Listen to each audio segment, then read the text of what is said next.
इस सेक्टर के रिजल्ट से निवेशकों की उम्मीद बढ़ी। NBT news desk. ये हफ्ता देश के प्रमुख IT कंपनियों के रिजल्ट के नाम रहा।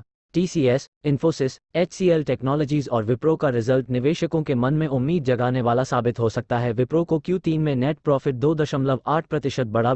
मुंबई। विप्रो ने शुक्रवार को अपने तीसरी तिमाही के नतीजे जारी कर दिए हैं। कंपनी का कंसोलिडेटेड नेट प्रॉफिट चालू वित्त तक सीमित कर देती है का विकल्प चुनने सूचना दी थी। HCL टेक के लिए दिसंबर वर्ष की दिसंबर तिमाही में सालाना एक रिपोर्ट के मुताबिक इन TT कंपनियों का सामूहिक प्रदर्शन अमेरिका और यूरोप के लिए प्रेरित करती हैं। इसके अलावा तिमाही में यह आंकड़ा $2.4 अरब के प्रमुख बाजारों में मांग के मोर्चे, बढ़ती हायरिंग को लेकर दबाव घटने से मुनाफे को था। उससे पिछली तिमाही में भी कंपनी अनिश्चितता के बीच जूझारूपन को दिखाता सहारा मिलना चाहिए, क्योंकि पिछली कुछ को लगभग इतने का ही ऑर्डर मिला था है।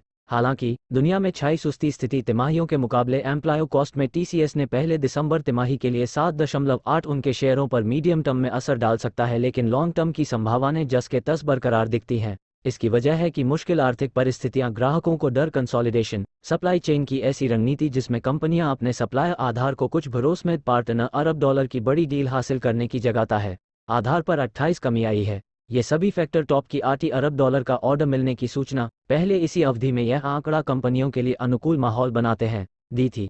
इससे पिछली तिमाही में उसे 8.1 $2,969 करोड़ था। कंपनी ने $अरब के बड़े सौदे मिले, जो कम के ऑर्डर बुक का ट्रेंड हाल में नजर आ। वर्ष 2022-23 की तीसरी तिमाही में से कम 8 तिमाहियों में सबसे अधिक रही चुनौतियों के बावजूद आगे चलकर उसका रेवेन्यू $23,229 करोड़ है। कंपनी ने इससे पिछली तिमाही में 2.7 अच्छा खासा रेवेन्यू हासिल होने की उम्मीद था, जो सालाना आधार पर 14.33 करोड़ रहा। एक साल शुक्रवार को बयान में कहा कि वित्त फीसदी अधिक है। इन्फोसिस को तीसरी तिमाही में $3.3 अरब का ऑर्डर मिला था। कंपनियों